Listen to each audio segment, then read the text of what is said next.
Welcome to the Aligned and Amplified podcast, where we sit down with entrepreneurs, consultants, coaches, and business leaders to explore what's actually working in business today. Each episode pulls back the curtain on the strategies, lessons, challenges, and breakthroughs that shape successful businesses, helping you gain insights you can apply to your own journey. I'm your host, Jaime Ellithorpe, founder of 540 Strategies. Today, I'm joined by Michael Hession, and I'm excited to dive into his story, what he's building, and the lessons he's learned along the way. Welcome, Michael. It's great to have you here. Hi, Jamie. It's good to be here. Thank you for having me. Absolutely. Well, let's dive in. Can you tell our audience a little bit about yourself, your business, and who you help? Sure. I am a financial professional, and but a unique slant on the financial profession, I would say, in that I don't take people's money and stick it in a fund and hope for the best. What I do is I show people how to take the money that they're making and store it and grow it in an environment that's really good. It's guaranteed. It's safe. There's no stock market risk. You have complete control of it. It's private, and just a great way to control your cash flow and your money. And it's the idea is becoming your own banker. That's sort of the idea behind it. And no one thinks about being their own banker because that's what the banks do.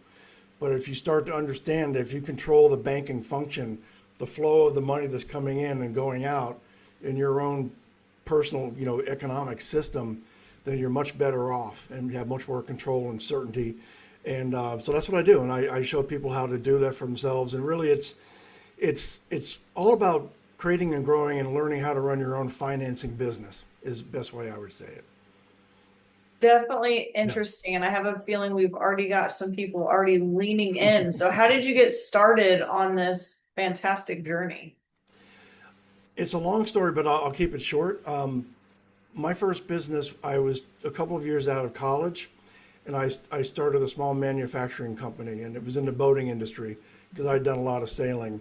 It was up on the coast of Massachusetts.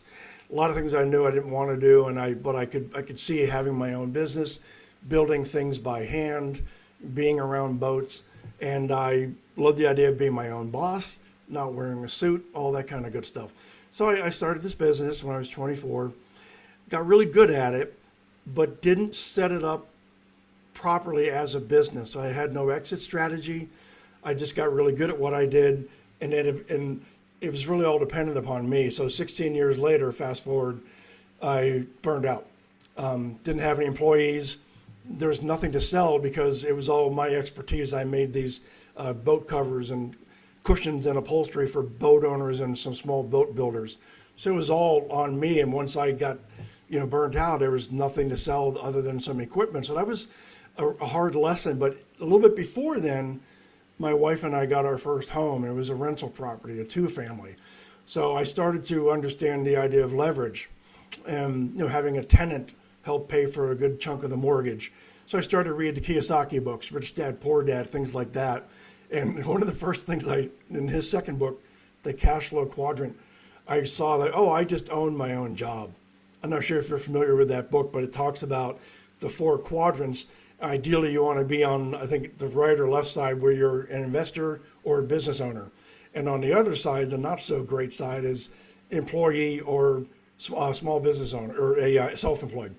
And I realized I was just self-employed. I just owned my own job and it didn't have much leverage.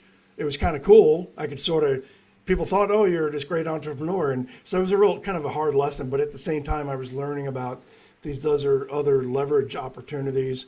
Eventually, I just shut that business down. And then I learned how to trade in the markets, options and currencies and that kind of thing. And that was really interesting to learn about. And there's leverage can go either way, hard and fast. And I was doing that heading into 2008. 2008 was another sort of lesson along the way, and my wife and I had some properties. We were way over leveraged, and we got hammered by what happened in 2008 during that Great Recession.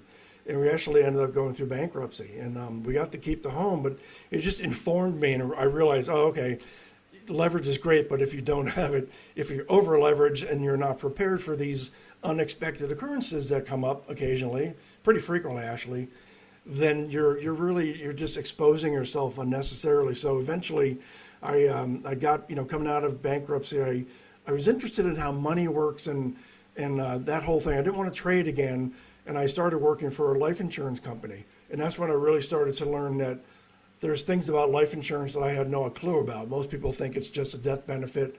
You don't get the benefit from it until you die. So it's not very exciting. It's good for your family and all, but and I understood and I learned about this thing, infinite banking concepts, and that was about 12 years ago, which is a very particular type of whole life insurance contract that is just a great place to run your money through it. There's so many advantages to it, and most people don't know about it because everything in the industry is so geared towards the market. Even financial professionals, they come in and they're encouraged to get their securities license so they can handle assets under management. That's where all the money is. And I had no interest in that. I love the idea of having a place where people can safely and securely run their money through these very safe contracts that have been around for 150 plus years that are not tied to the market. They have a great track record of these companies being profitable. And it's almost like you're creating your own savings and line of credit with the money you're bringing in that's growing guaranteed and safely, and you have complete control over it. And so that's what I do. That's been about 12 years since I first learned that, and doing it very full-time professionally for about 8 years. And, Yeah, well, it sounds like you've definitely been on the entrepreneurial journey with a lot of twists and turns, ups and downs, and have definitely come out on the other side for the better. So what do you feel like is one of the biggest things that you've learned in growing business along the way on your journey? I think a lot of times, and I was guilty of this myself, with my business, we get so focused on just making more money, which is important, but it's just as important, what do you do with it as you're making it? Most of you have probably heard of the book, or the idea of pay yourself first.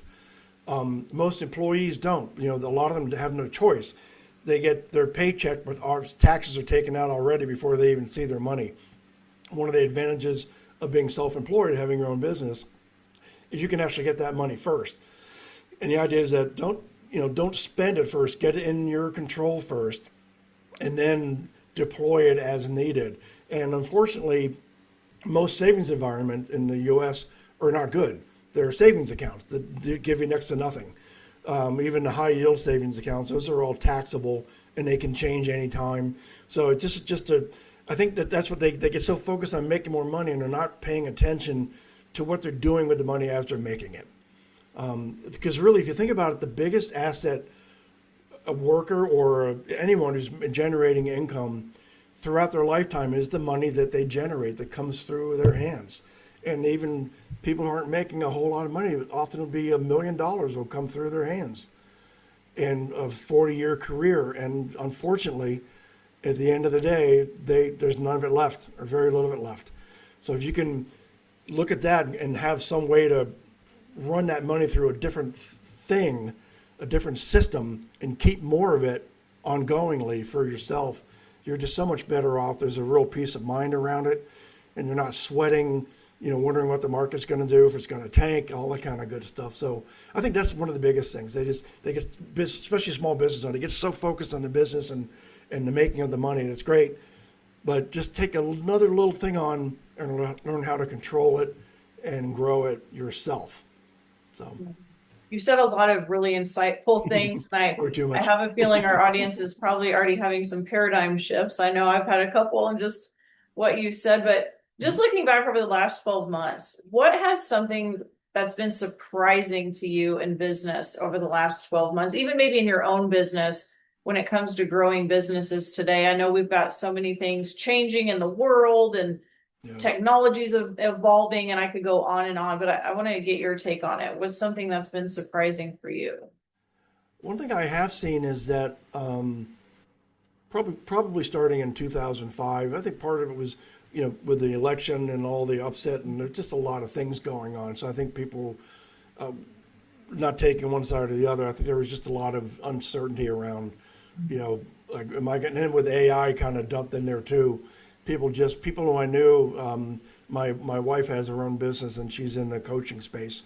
and the 2 years prior to that, she had, doing great. And I have some clients who are in that same sort of coaching space, and I've seen their business took a massive hit.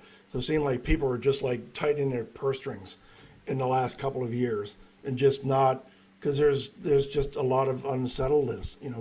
That's not, people are feeling unsettled and not, just kind of keeping things close. Normal people. I think, successful investors and entrepreneurs, there's usually these are the times when they see opportunities coming up. So that's one of the things that I've seen.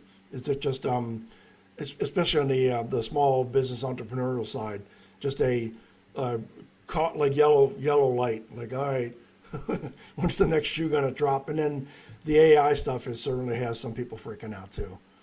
Absolutely. I want to touch on a couple things that you just said in that last answer. Is I think, especially in business, there's always that level of uneasiness and uncertainty, but you talking about your wife's business and that taking such a different turn, and suddenly, what is something that you've had to change your mind about in business recently? A paradigm shift of your own, or maybe a belief that you had that you no longer hold as tight to? The biggest one for me is that, and it has something to do with, I think, my upbringing. So with what I specialize in, it really can help. I'll call it, for lack, middle America. By the way, you can do this in Canada too. The life insurance policies are such that you can do it in Canada. I can't, but you can do it up there, and there are practitioners up there to help Canadian citizens. As far as I know, nowhere else in the world are there life insurance companies set up in such a way that you can do what I teach. So I think what's happened is that things that were working for people just aren't working anymore. So they have to really, which is not unusual for small businesses, but like whether it's like 3-day events or something like that, or people, my wife, for example, could run a 3-day event and be sure that she would get X number of new clients paying $20,000 a year. If she got 10 new ones, that's $200,000 in new revenue, right? And that's not happening. So she's had to kind of adjust and make some changes. And I have had too. And I think for me, I've always wanted to help people who really need it. So a lot of my clients are sort of, I would say, upper middle class. They're doing okay, but there's not a whole lot of wiggle room if things go sideways. A lot of times they have debt, mortgages, car loans, auto loans, you name it, all that kind of stuff. One of the things that with infinite banking, what I teach is you can really not just pay off debt, but actually turn it into an asset. The way these policies, you can actually turn debt into wealth. So I really like working with those folks.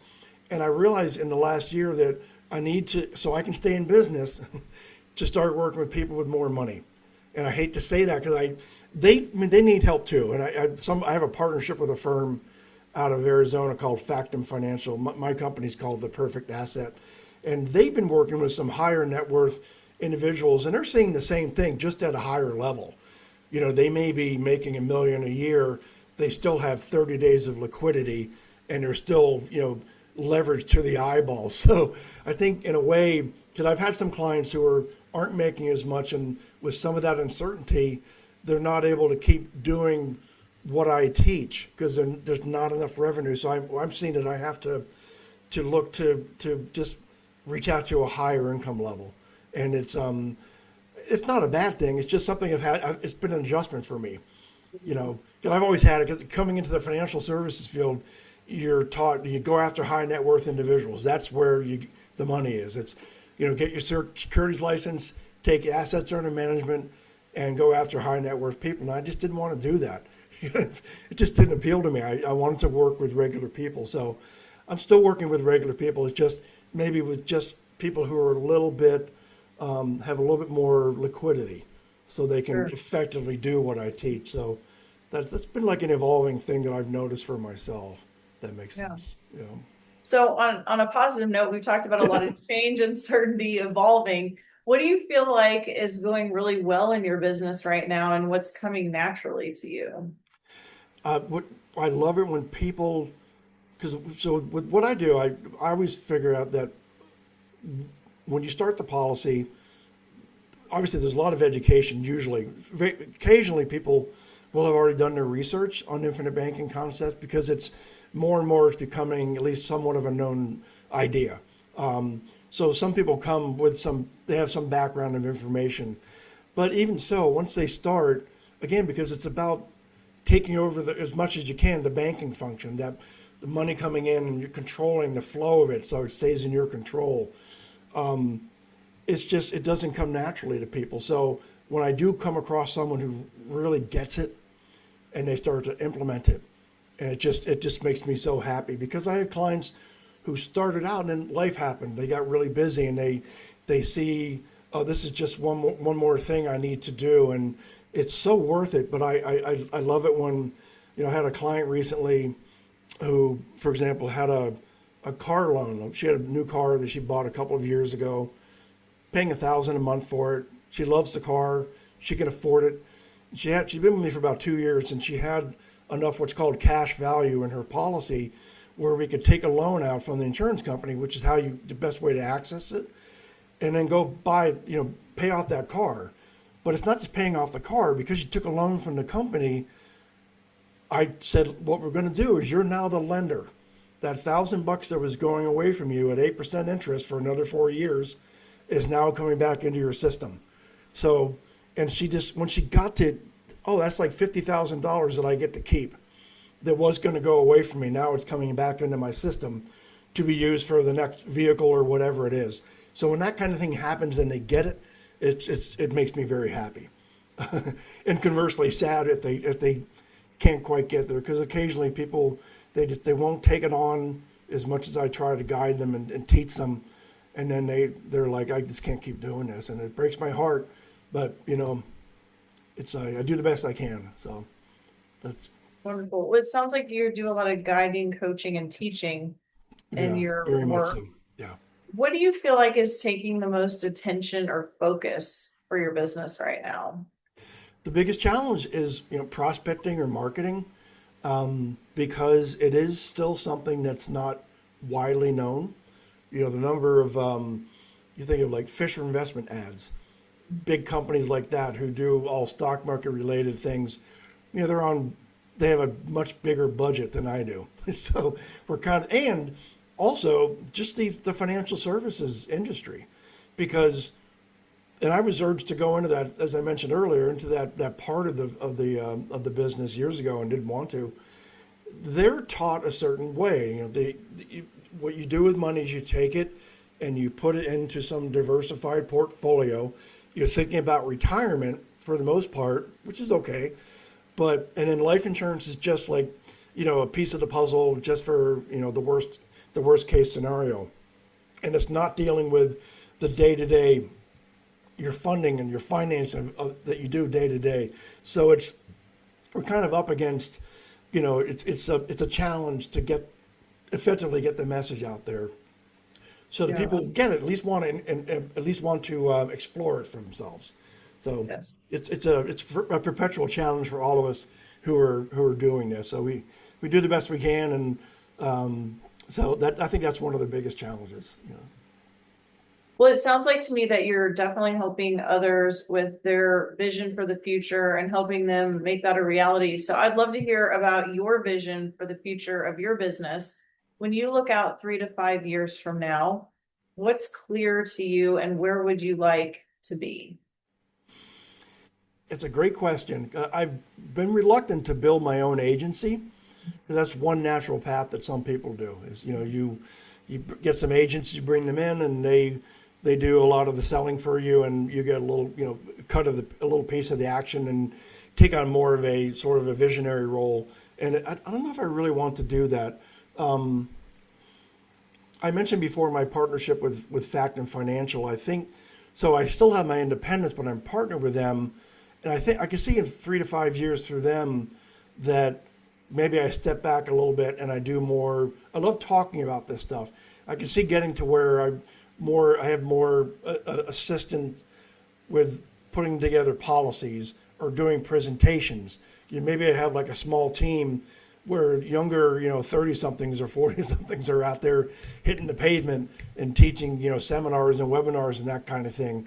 So I can see something like that where, it's more because I've tended, like my first business I mentioned before, I just insisted on doing it alone until I burned out. And I found myself doing the same kind of thing in this a few years ago. And it's partly why I didn't want to do that again, because I was afraid the same thing would happen. And also with my partnership with Factum, I know that the clients who I have, long when I'm gone, either I retire or stop. I don't see why I'd stop doing this because it's so fun and fulfilling. But I know that my clients of mine who are, I have some clients who are newborns. The parents bought a policy when they were a month old, and it's a great way to grow this long-term,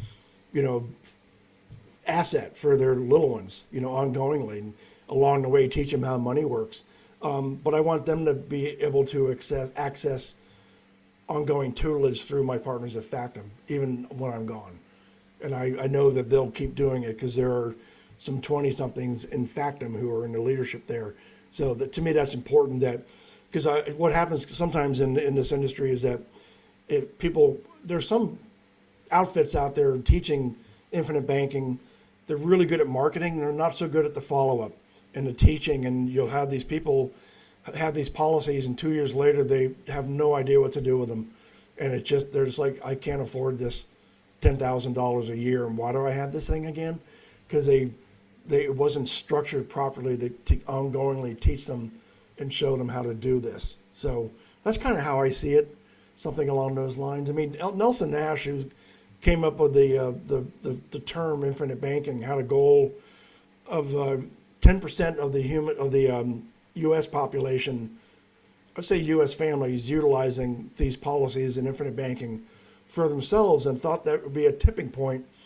It would actually get the attention of the big banks, and actually maybe they would start offering decent savings accounts. It would make such a difference for the families who are utilizing these things, because they're so, again, the company, I called it the perfect asset, because to me, these whole life policies, the right ones, are the perfect foundational asset that one can use throughout one's life. So that's kind of how I see the next 3 to 5 years going. So, well, thank you for sharing that. So now I'm curious you kind of touched upon this in your answer, but I would love to hear more about this. What do you feel like are some misconceptions out there about your work and how you help people? What can you tell us to clear things up? Some people, there's a conversation with people like Dave Ramsey, for example, who's a lot of people follow him, and I know personal friends who have taken advantage of his teachings. My take on him, and he badmouths whole life and infinite banking, and to me, he obviously hasn't. It probably because it doesn't fit his narrative. His narrative all along has been, debt is bad, pay cash only, all this, and that's great. But then what do you have? There's nothing there. Let me just share something I think this is really important, and this is in Nelson's book, is when you think about it, you finance everything in life, one way or the other, outside of maybe bartering here and there. For most people, they save up their money, they're earning income or whatever, and then they spend the money for the stuff they need, clothes, housing, everything, food, all that stuff. And then bigger ticket items. And then when they do it that way, the money's gone and it can never earn any interest for them because they saved up the cash, they spent it. So that's one way that most people finance. The other way is, of course, borrowing from lenders, banks and the like, at interest for the stuff we need, student loans, usually bigger things, or just credit card debt. And still they're not seeing the money, it's going away from them, and also they're losing interest as well. And again, it's just their money has no ability to grow. With infinite banking, by running as much money as you can through your system of policies first, the way they're structured, they keep growing regardless of when you tap into them. So it solves that problem, again, which touches into that money that people make over a lifetime of earnings. Almost, most people don't, you say, of all the money you've earned in the last 10 years, how big of a check could you write right now for all that money you've made? I think most people would say it'd be kind of like an embarrassing silence. They're like, "Oh, I made $500,000 in the last 10 years. I could cut a check for maybe $10,000 right now," and that can be pretty depressing, because most of us have this open-ended economy like a horseshoe where money comes in and goes out, and maybe there's a little bit saved, some squirreled away for savings or a retirement account or something. So the whole point is this solves that problem. And so I think, I hope that was kind of, I meandered a bit. I apologize for that. But It was absolutely perfect. I have a feeling a lot of light bulbs are going off right now yeah. Oh, with Joe, you were asking what the problem. watching Yeah. our episode for Yeah, sure. well, like what people would say the problems are, and so they think of whole life as a certain thing. One thing they think of is, and I think Ramsey does this, is whole life is not an investment. It belongs. Sometimes they'll say, "Oh, it has a lousy rate of return compared to average rates in the S&P 500." Well, because you're calling it the wrong thing. It's not an investment. It belongs in the savings and liquidity category. And when these things mature and they're 10, 20 years old, the internal growth is very much operates like an investment. And it's all net of taxes, meaning it's not taxable. So I think there's just misunderstandings, and there are some people out there. So they had this idea that life insurance is only, or it's too gloomy. I've had people, they'll say, why would I buy life insurance on my child? And you're asking them to die so I can get paid. No, you're buying an asset for them that you fund and pay for, and later when they can, they'll take it over, and they'll have this tax-free asset that they can then assume and do whatever they want with. So I think there are misconceptions, and some people have had bad experiences. They're not all created equal. I met a woman just the other day who had whole life, and it wasn't set up properly, and she just let it go and let it lapse because she had a very bad experience. So it's a combination of things. So you have to find the right people who know what they're doing and are doing it themselves. My wife and I have 10 policies between she and myself, and I have two daughters. So make sure it's someone who, they're walking the walk, as it were. And so I think they're a combination of things. And then the last thing I'll say is people are scared of money. They're not taught how it works, and they get intimidated by it, I think. Because you think about it, were you ever taught money in elementary school or even high school or maybe some college? So people, it's kind of intimidating. So they don't want to deal with it, and they just want to try to make more and just get ahead as best they can. So I think there's a combination of things that happen, that have people, if they go, I can't do that. It's just, so that's part of our challenge, and our charge is to just to keep getting the information, the proper information and education out there, and people who are willing to take a look at it and say, yeah, I'd like to learn more, and then we can guide them through the process to learn more, and then if they want to move forward, then we can move forward. So. Well, Michael, it's been a pleasure having you on the show. Thank you so much for sharing your insight, your expertise with us. So in closing, what's next for you? Where can people find you and learn more about the work that you're doing out in the world? Yeah, probably the best way is go to my website, which is theperfectasset.com. That's my website. You can get my ebook. I have an ebook that you can access through it called What is Infinite Banking and Why Should You Care? And then you can book a call too. And then, so that's probably the best way. Wonderful. Well, thank you so much for being here today. We appreciate you, and I look forward to sharing this episode out into the world. Thanks, Jamie. Have a great day. Thank you.